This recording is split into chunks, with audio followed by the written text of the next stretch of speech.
వచ్చిందంటే గ్రీస్ లేనట్టు. అది కొన్నికి సౌండ్ రాకపోయినా కూడా ఉండవు. ఆ డౌట్తో అడగతాను నేను.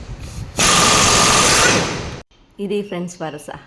ఇన్నాళ్ళు అప్పిసిటీ బండి గురించి నేర్చుకున్నాను అనమాట. రివర్స్ గేర్ మార్చడము, ఎక్సలైటర్ మార్చడము, క్లచ్ వైర్ మార్చడము అని 1 by 1 నేర్చుకుంటూ వచ్చాను.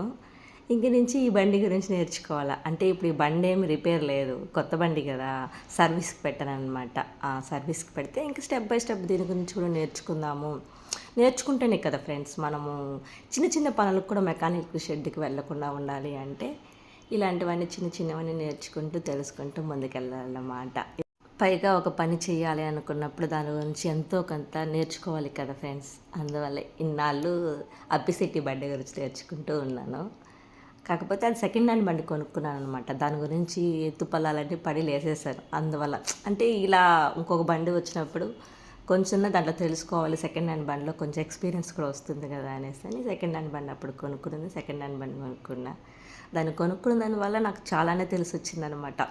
ఎలాంటి ప్రాబ్లమ్స్ వస్తాయి, ఎలా వస్తుంది, ఏమి అనేసి అన్నీ తెలుసుకున్నా. స్టెప్ బై స్టెప్ అన్నీ తెలుసుకున్నాను అనమాట. కాకపోతే సిఎన్జికి అప్పిసిటీకి కొంచెం డిఫరెంట్గా ఉందన్నమాట. చాలా డిఫరెంట్ ఉంది. కొన్ని వీడియోలు కూడా చేసి పెడతాను దాని గురించి కూడా. ఇంక స్టెప్ బై స్టెప్ ఇంకా సిఎన్జి ఆటో గురించి తెలుసుకుంటూ పోవాలి. గ్యాస్ బండి కదా, అన్నీ కొన్ని నేర్చుకుంటూ పోవాలన్నమాట. అట్లీస్ట్ మనం ఆటో తోలేని రోజుల అన్నిటి కోసమన్నా నేర్చుకుంటూ పోవాలన్నమాట. నాకు తెలిసి ఒక మనిషి నిరంతర విద్యార్థి. ప్రతి పనిని నేర్చుకుంటూ పోతూ ఉంటేనే లైఫ్లో బాగుంటుంది. మనిషికి ప్రతిదీ తెలియదు, తెలుసుకుంటూ పోవడమే లైఫ్. ఇప్పటికీ ఆటోకి 3వ సర్వీసు. ఫస్ట్ సర్వీస్ అయితే డేటే మర్చిపోయాడు. బండి నడి దావల్లో అక్కడక్కడ ఆగిపోతుంది. ఎందుకురా ఇది కొత్త బండి కదా ఆగిపోతుంది ఎట్రబ్బా అనేసి అనుకుంటా ఉన్నాను. వాళ్ళు అక్కడికి తీసుకెళ్ళాక బజాజ్ షోరూమ్ తీసుకెళ్ళాక వాళ్ళు చెప్పారు సర్వీస్ చేసుకున్నారని అడిగినారు అనమాట. చేసుకోలేదంటే సర్వీస్ చేసుకోవాలి అనేసి అని చెప్పినాక మళ్ళీ సర్వీస్ చేసుకున్నా. ఫస్ట్ సర్వీస్ కూడా కొంచెం డేట్ మర్చిపోయాను. మళ్ళీ సెకండ్ సర్వీస్, థర్డ్ సర్వీస్కి ఇప్పుడు వచ్చారనమాట ఫ్రెండ్స్. చేసుకున్నాక ఇంకా 1 by 1 నేర్చుకుంటా ఉండాలి ఈ బండి గురించి కూడా.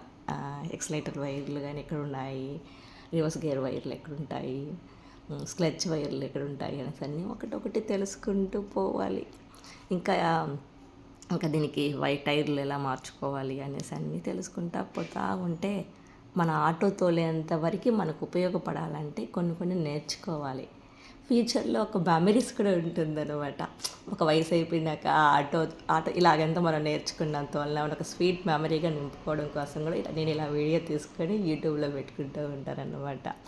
కొన్ని మెమరీస్ మన లైఫ్లో ముందుకెళ్ళినప్పుడు అప్పుడు ఏదైనా ఒక బాధ వచ్చినా, ఒక కష్టం వచ్చినా ఇలాగంతా కష్టపడ్డాం కదా, ఇలాగంతా ఉన్నాం కదా అని ఒక హ్యాపీనెస్ ఉంటుందన్నమాట. అందుకే నేను చాలామందిని ఆటో ఎక్కే వాళ్ళ గురించి కూడా సరే ఒక మెమరీ ఉండాలి అనేసి అని కూడా వాళ్ళ గురించి కూడా వీడియోస్ చేసి పెట్టుకుంటూ ఉంటాను అనమాట. చిన్న వాటికంతా నేను ఎమోషనల్గా ఫీల్ అయ్యానంటే కంపల్సరీ దాని గురించి ఒక స్టోరీ లాగా చెప్పి ఒక వీడియోని క్రియేట్ చేసి పెట్టుకుంటా. అంటే ఒక మెమరీస్ ఉంటుంది అనేసి అని అంతే. ఫ్యూచర్లో మనం చూసుకున్నా ఇలాగంతా తిరిగామా, ఇలాగంతా చూసామా అని ఒక మెమరీస్ కోసమన్నా చూడాలి, చెప్పుకోవాలి, వీడియోస్ తీసుకోవాలి అనేసి ఒక మెమరీస్తో చేసుకుంటూ ఉంటాను అనమాట. ఇది నా హాబీ ఫ్రెండ్స్. అంతే. అందరూ నాకు సపోర్ట్ చేసి అలా లైక్ చేసి సబ్స్క్రైబ్ చేసుకోండి ఫ్రెండ్స్. Okay friends, bye. ఈ సర్వీస్ పెట్టినావు కదా, లేదంటే సర్వీస్ పెట్టుకో, లేదంటే సర్వీస్ గ్యాప్ ఇచ్చి 3వది కాబట్టి 4వది వదిలేసి 5వది పెట్టుకో, నీ ఇష్టం. అట్ట కాకపోతే ఒకవేళ నీకు డౌట్ ఉంటే సౌండ్ వస్తుంది కదా, ఇటుపక్క అటుపక్క సౌండ్ వచ్చినప్పుడు పెట్టుకో. అట్లయినా నీ ఇష్టం. సర్వీస్ పెట్టుకునే దేనికి ఇబ్బందిగా అంతే. 2 నెలలకు ఒకసారి అంతే. దింది ఇలాంటి కొరకు పెట్టుకున్నామా మాకు పెట్టుకుంటే సరిపోతుంది.